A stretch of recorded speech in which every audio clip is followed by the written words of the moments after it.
Good afternoon. And I want to thank you very much, Ian and Spectrum, for inviting me to be here.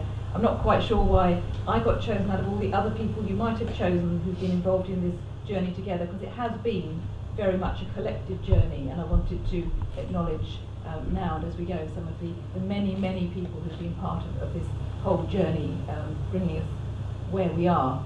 And in the brochure that you've all got, there is one definition of independent living and what it is from Simon Brissenden, which is quite a good one and I think stands the test of time. But for me, the absolute essence of what independent living is about is being able to live in the world on an equal basis. And it's as simple as that. And for me, it also is there's a very personal thing. I got into it for very personal reasons. But when I got into independent living, again, in my very early 20s, it was because I wanted to be able to go out with my friends and do the things you do with your friends, In those days for me it was going on demos, it was going to parties, that sort of stuff. And when I wanted to go to the party with my friend, I wanted to be able to think about, what we were going to wear and things like you do when you're young.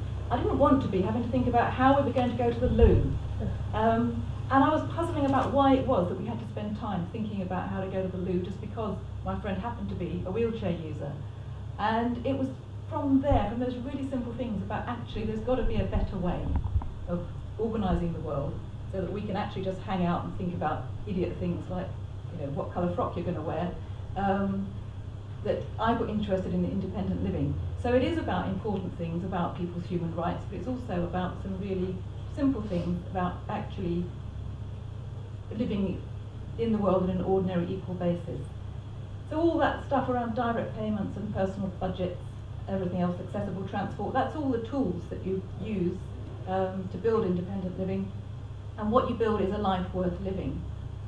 You also build a life that lets you be resilient even when times are tough, and people go through tough times in their lives, and I wanted just to mention a couple of the people who have certainly been on the journey with me but are not here today, and that's Philip and Virginia Mason, and that's because at the moment they're going through some quite tough times in their particular life. And it's really important that independent living supports you in the bad times as well as the good. So I was invited to look back over 30 years, and like Ruth, I've been in this game slightly more than 30 years. And looking around, I can see some of the friends who've been around on the journey.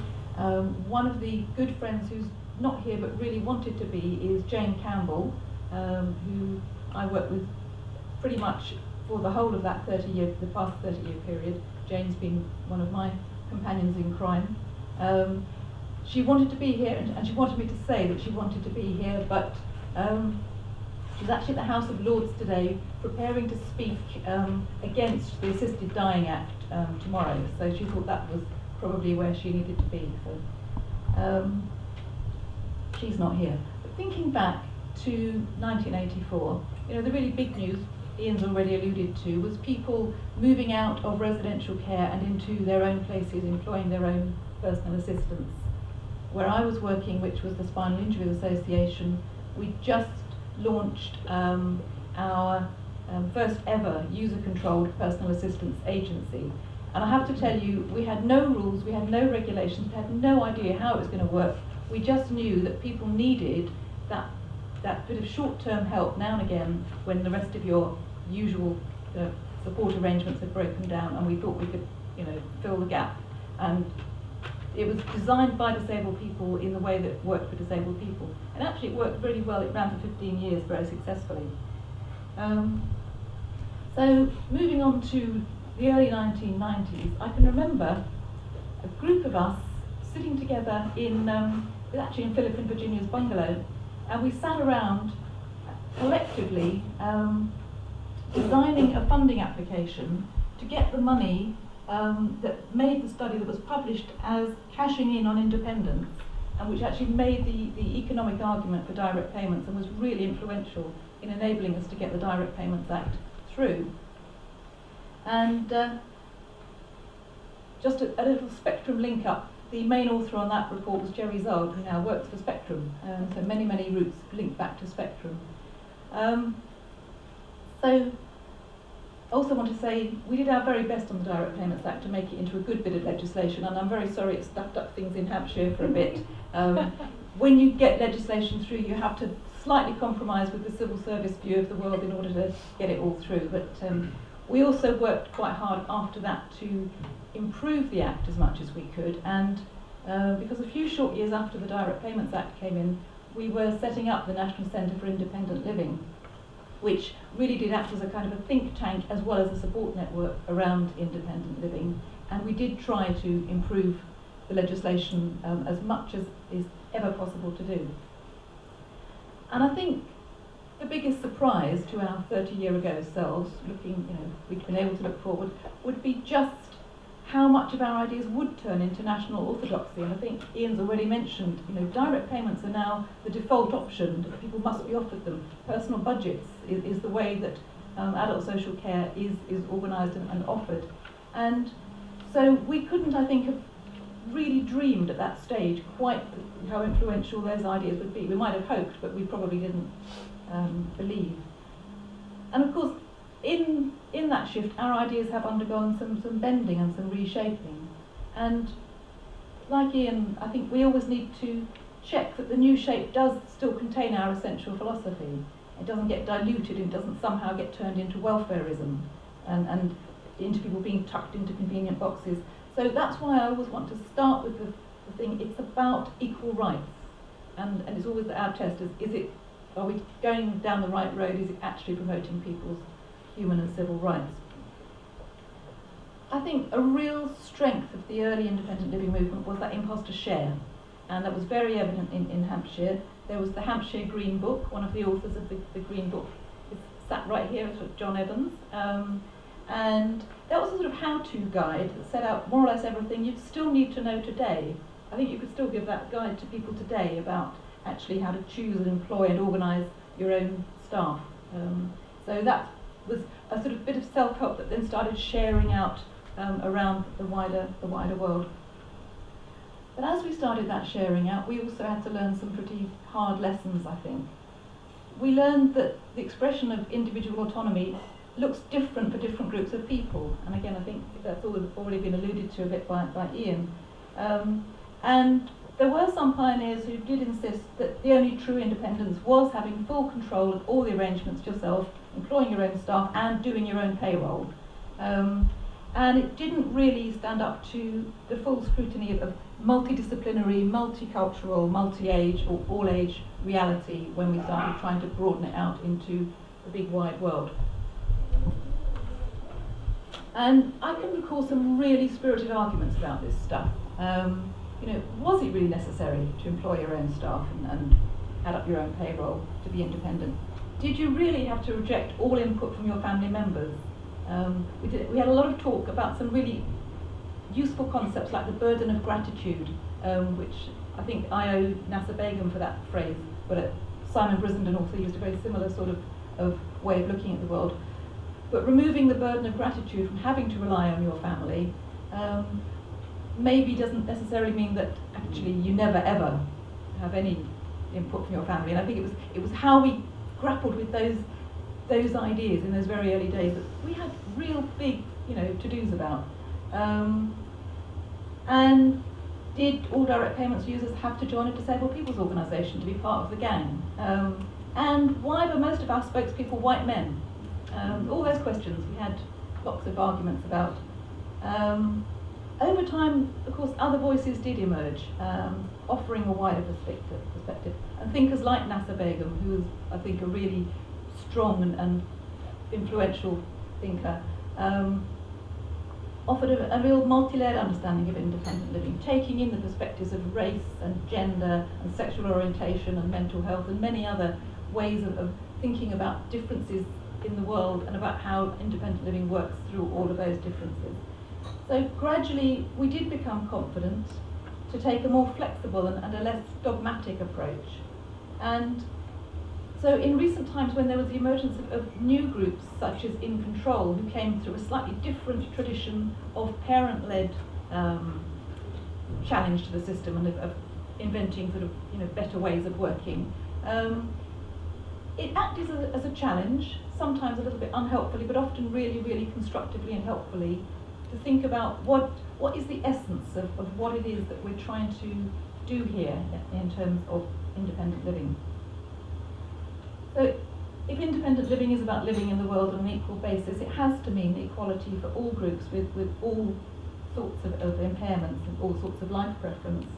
And I think part of what enabled us to adapt our ideas and our thinking was more varied people got involved in independent living. And of course, as life went on, we had different life experiences ourselves. You know, some of us became parents of disabled children ourselves, some of us became carers for older parents ourselves, some of us experienced mental health issues who hadn't in the past, and so on and so on. That all shapes your thinking as you go through life, and people then bring in that new perspective into what it means. So I do think we've got a more open and a more inclusive concept of independent living than we had 30 years ago. Times are hard, Ian's already said so. Jenny Morris wrote in a really, really good blog recently. She set out really vividly just how hard things are, the attacks on welfare, the shrinking care packages, hate crime on the increase. So I think it's more important now than it ever was to be able to imagine and build a better future. And there are some positive things happening. 10 years ago, we were actually having to argue for the idea that health ought to be, available through a direct payment as well as social care. We've won that argument now, and it's rolling out. And I spent some time on Monday talking to the people from the national, NHS England, about how that's actually going to work in a universal way. So if we look back, we can see that if we've got the right allies, people like Ruth, and if we've got some clear goals and we're really persistent, actually we can make things happen. We might need, I think, a different vocabulary and maybe different media to spread the ideas with. I think one of the most impressive campaigns in recent times was the Spartacus campaign on welfare cuts, which was a really small group of people getting together with actually very little in terms of material resources, but using the potential of social media to drive a really impressive report and a really impressive campaign, which was very hard-hitting about the effect of welfare cuts. And I think those methods can be used to spread ideas as well as protest, and recognise that not having much by way of physical resource doesn't in itself stop you from organising.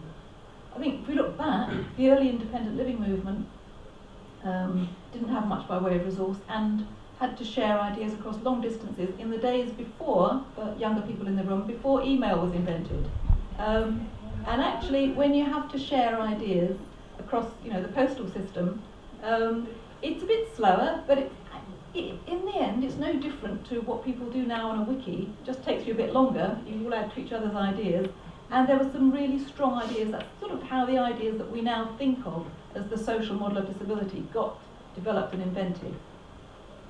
I think it's also why disabled people were so quick to recognise the benefits of technology, of telephone conferences and emails, for organising across physical boundaries. And one of the reasons why our movement's been an international movement, I think, for a very long time, because those things let you organise in that way.